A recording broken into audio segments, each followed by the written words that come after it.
Это видео снимается для того, чтобы вы были готовы, и у вас был план на игру под названием «Жизнь». Красивая, ухоженная, многонациональная и развитая страна с красивыми горами, чистым воздухом и холодным морем. Польша. Большинство наших молодых ребят уезжает за границу, и многие выбирают именно эту страну. И сегодня я хочу донести о том, что в Польше все не очень просто, да и не очень безопасно. Везде есть как свои плюсы, так и минусы. И сейчас мы возьмем небольшое интервью у Софии, девушки, которая уже 3 года учится в Польше, полностью освоилась и может рассказать нам, каково нашим ребятам, которые живут там.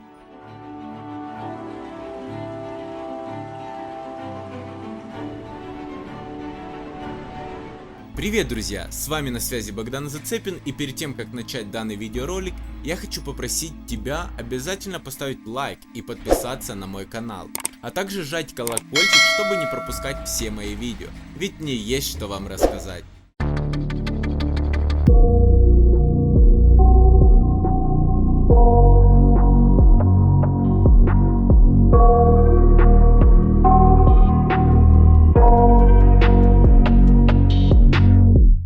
I got nightmares in my head, I fear that the thoughts build up until I can't hear, that my mind fills up into a creature, and it haunts me somewhere much deeper. Anxiety, filling up every space, no privacy, and silently, it could build and build until you finally see, whoa, it's taking over, damn no closure, moving closer, no exposure, I just wanna be a loner. Сейчас София находится в Польше, поэтому мы свяжемся с ней по FaceTime. Я очень хотел бы приехать и снять интервью вживую, но, к сожалению, из-за ковида, условий 10-дневного карантина, сделать для меня это практически невозможно.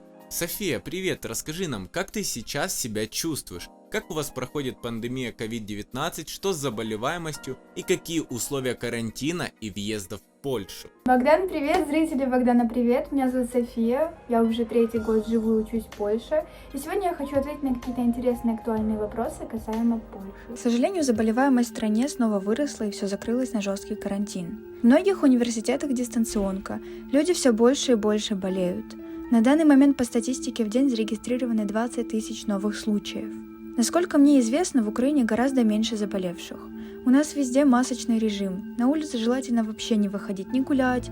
В транспорте, в магазинах, в колледже, в торговом центре тоже в масках. Приехать в Польшу можно или отсидев 10-дневный карантин, или же с паспортом вакцинация, или тестом на COVID. Также, насколько я знаю, пересекать границу могут только те, у кого здесь работа, учеба или польский паспорт, или же карта побыту или поляка. Насчет туристов информации у меня меньше. Расскажи мне про учебу в Польше, отношение поляков к украинцам, как вообще у вас с образованием? Вообще сюда очень много украинцев и иностранцев со стран СНГ переезжают, особенно студентов. Очень много людей сюда поступает в колледжи, в университеты, в полициальные школы. Сюда также отправляют маленьких детей, 6-7 класс, чтобы они учились здесь в обычных польских школах. Вот, и поэтому здесь очень-очень-очень-очень много иностранцев и украинцев. Вот украинцев много здесь в особенности. Я же здесь уже 3-й год, учусь в колледже. Я ушла после 9 класса с Украины, приехала сюда и учусь на профессии рекламы. А теперь немаловажный вопрос. Сложно ли найти работу украинцам? И какая это работа? Какие зарплаты? Работу здесь найти абсолютно несложно. Здесь есть 2 самых популярных сайта, на которых ищут работу. Это Praca.pl и OLX.pl. И вот там обычно размещают какие-то заявки о том, что ищем людей на работу. В принципе, если вы умеете работать руками, если вы какой-то мастер маникюра, колорист, парикмахер, если вы слюсарь, слесарь, сварщик, то работу вам найти здесь легко, потому что физический труд здесь очень ценится, и люди, которые умеют хорошо работать руками, здесь востребованы.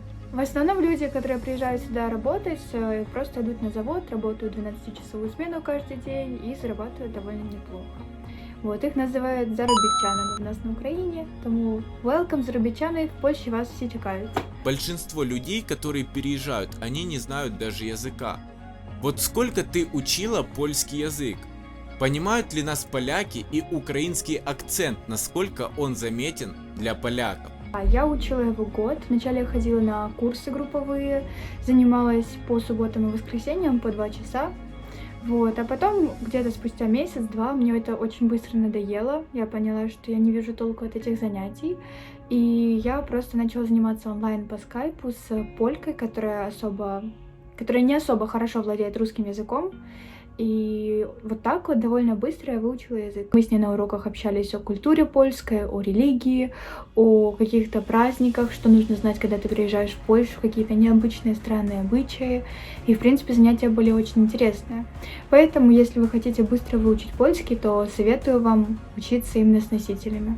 50% моих знакомых, которые приехали с стран СНГ, приезжали сюда вообще не зная язык.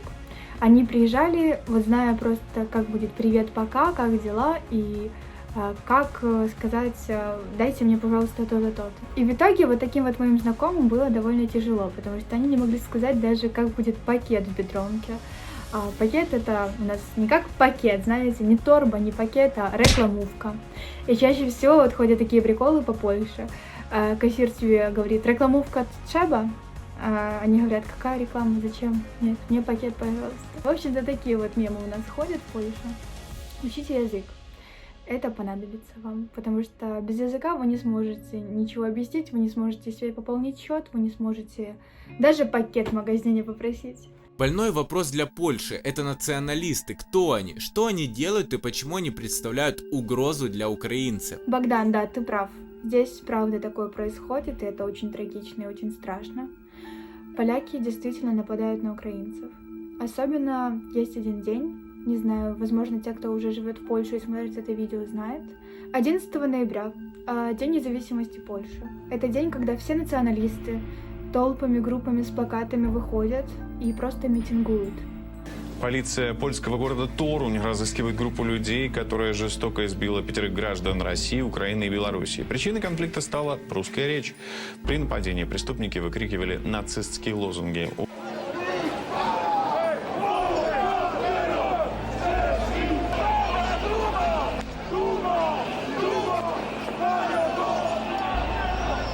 За to, że 6 milionów mordowali. No chamską flagę trzeba spalić. Podpalaj ją. Podpalaj ją.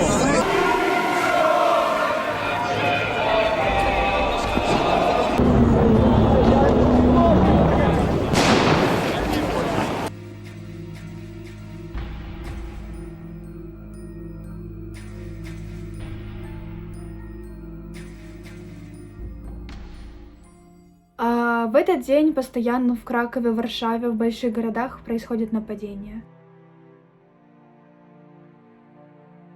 И, насколько я знаю, были жертвы, нападали насмерть, были драки, догоняли, просто ломились в двери. И это очень страшно, и это, если что, не слухи, а правда показывали это по новостям.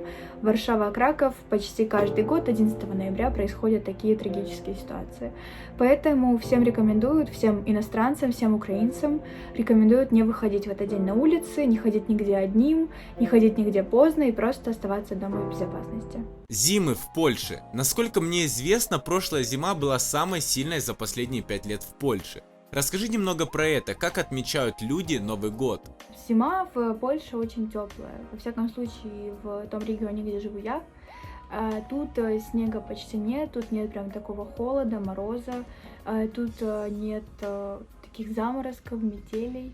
Поэтому я очень сильно хочу посетить Закопаны, поехать в польские горы, покататься на лыжах и в целом насладиться вот этой вот рождественской атмосферой. Буквально сегодня я списывалась со своей близкой подругой, которая живет в Ополе, это 200-300 километров от моего города. Я живу недалеко от Кракова. Вот, и говорит, у нас все уже лепят болванов. Я говорю, болваны, это что? Она мне говорит, это такие снеговики, снежные бабы. Вот, и будете знать, когда приедете сюда в Польшу на Рождество или зимой, что снеговики это болваны.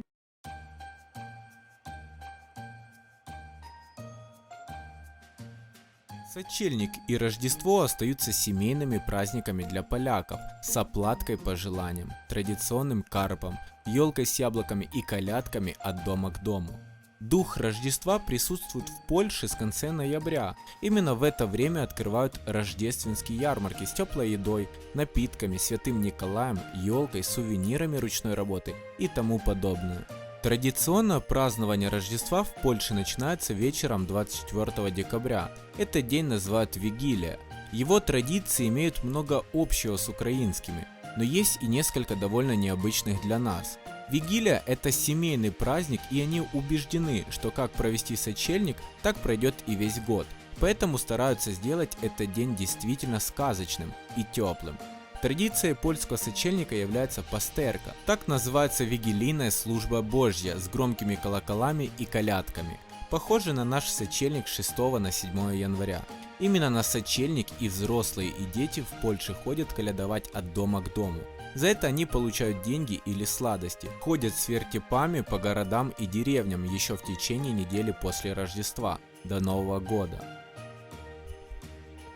Рождество в польской семье не обходится без елки.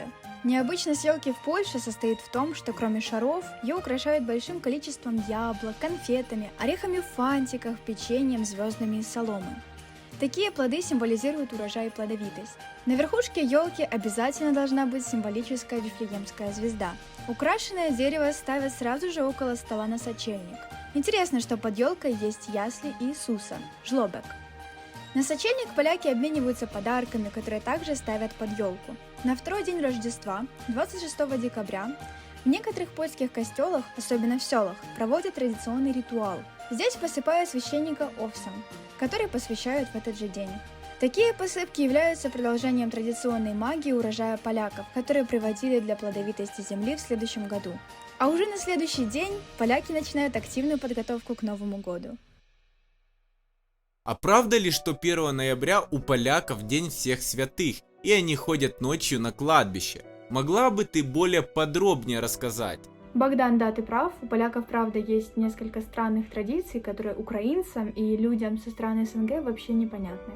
Например, 31 октября, в ночь на 1 ноября, у поляков праздник – День всех святых. То есть это праздник день траура, когда люди приходят на могилы, провожают своих родственников покойных, вспоминают, вот, и как бы чтут. И люди, поляки, католики, приходят именно ночью, с 31 на 1 на кладбище. То есть люди группами ходят на кладбище с фонариками и сидят там почти всю ночь, просто вот вспоминают людей. Это на самом деле немного стрёмно и странно, потому что у нас такого нет. У нас в определенные дни просто мы днем приезжаем и вспоминаем. А теперь, что для меня было очень странным в Польше, так это воскресенье. Правда ли, что у вас все закрыто, и с чем это может быть связано? Не работают ни продуктовые магазины, ни какие-то торговые центры, магазины одежды, нет. Все в этот день сидят дома, отдыхают и ничего не делают. Единственное, что работает по воскресеньям, это Жабка. Это продуктовый маленький магазин, в котором очень маленький выбор и цены гораздо выше, чем в других. Также работают кинотеатры, театры и спортивные центры. Кстати, насчет театров. Это еще одна особенность Польши, и поляки обожают ходить в театры. Они обожают все, что с ними связано, и театров в Польше гораздо больше, чем кинотеатров. Здесь есть кучу видов театров, это и опера, и балет, и драматичный, и кукольный, и обычный, поэтому вы должны обязательно сходить в польский театр.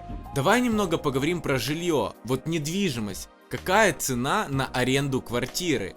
Здесь квартиры, в принципе, не особо дорогие, мне кажется, примерно такие же, как в Украине.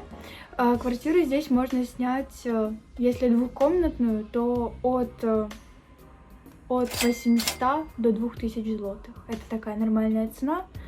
Вот. Но это еще опять-таки зависит от региона. Если снимать квартиру в Кракове, то стоимость будет варьироваться от 1500 до 3-4 тысяч. Это двухкомнатная, вот, довольно хорошая квартира. А в моем городе, я живу в Кельце, хорошая квартира стоит где-то 1400-1500 в месяц. Расскажи нам немного про законы, про штрафы. И правда ли, что польская полиция, она больше создана для того, чтобы защищать власть?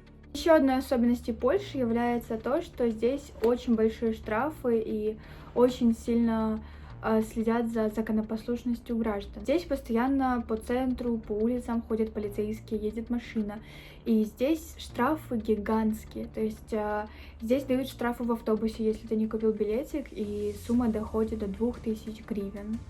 До 1500-2000 гривен, просто если ты купил билет, но не пробил его. Также здесь дают штрафы за то, что ты перешел дорогу не в положенном месте, или если ты идешь по велосипедной дорожке. Насколько мне известно, дают даже штрафы в размере 500 злотых за то, что ты просто не поубираешь за своей собакой.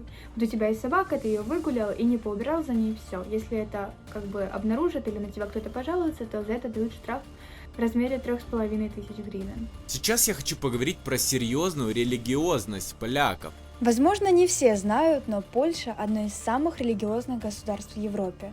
Здесь религия – своего рода национальная идея. Я слышала о том, что для поляков это способ единения. Как известно, у страны была непростая история, немало разделов, когда Польша не была единой и независимой. А сейчас религия – это скорее традиция, уклад жизни, к чему местные привыкают с детства. Люди традиционно ходят на службу по воскресеньям. Если выйти прогуляться в районе в 11 утра, то можно увидеть огромные толпы, идущие в ближайший костел.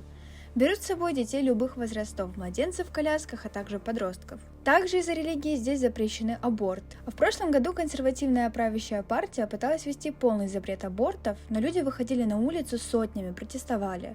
Да и сейчас регулярно выходят, но закон пока не приняли. Также в связи с обсуждением темы религии стал всплывать новый закон, принятый той самой консервативной партией, о запрете на торговлю по воскресеньям. Вроде как сделано для работников магазина. Они смогут провести время с семьей, отдохнуть, сходить в церковь и так далее. На самом деле, я считаю, что государство не должно так вмешиваться в дела рынка. Люди сами способны решать, что им делать в выходные. Расскажи нам про красивую архитектуру, очень ухоженные города, живописные храмы, соборы. Блин, вот то, что я действительно люблю в Польше, это то, что здесь очень-очень красивая архитектура. Здесь всегда чисто. Здесь всегда порядок, здесь, не знаю, красивые костелы, красивые церкви. Тут постоянно что-то делают новое, тут делают какие-то новые стадионы, постоянно какие-то новые стройки, постоянно ухоженные парки, огромные парки, где можно гулять, и их много, постоянно все зеленое. Ну вот прям мне очень нравится в Польше, и я думаю, что все, кто приезжают в Польшу, меня поймет, потому что здесь за этой страной, за городами в ней очень-очень сильно следят. Что мне очень понравилось в Польше, так это то, что не сильно дорогая еда и продукты. Здесь цены на продукты не особо дорогие, здесь большой выбор. Но, кстати, здесь есть акциза на сладкое, на сахар. Буквально в прошлом или позапрошлом году ее подняли очень сильно, почти в 2 раза. И всякие газировки сладкие, всякие конфетки, шоколадки довольно дорогие. Вот. Но все остальное цены очень хорошие. То есть молоко где-то 3 злотых, яйца где-то 6-7 злотых, сыр, колбаса где-то 5 злотых за 100 грамм, может где-то 4 злотых за 100 грамм. Но это тоже зависит от того, какую ты берешь. Масло где-то 6 злотых, олия где-то 8 злотых. И мясо где-то в районе от 8 до 15 злотых за килограмм. Что такое полициальные школы для приезжих? Полициальная школа – это учреждение среднего профессионального образования. В системе образования Польши она занимает место между старшей школой и вузом, позволяя в сжатые сроки получить востребованную рабочую профессию. Получить образование в полициальной школе в Польше можно практически в любой сфере, но наиболее востребованными считаются следующие профессии: техник-массажист, флорист, техник косметологии, техник-информатик, ассистент стоматолога, зуботехник, мастер маникюра, техник-фармацевт и техник-ветеринар. Обучение длится 1-2 года в зависимости от выбранной специальности. Студентам предлагается очная, вечерняя и заочная форма обучения в полициальной школе в Польше. Условия поступления в такую школу – это возраст от 18 до 60 лет, владение польским языком, наличие законченного среднего образования и наличие песеля. Кстати, ты мне рассказывала, что у вас там нельзя определить мобильного оператора по номеру телефона, как у нас, например, в Украине.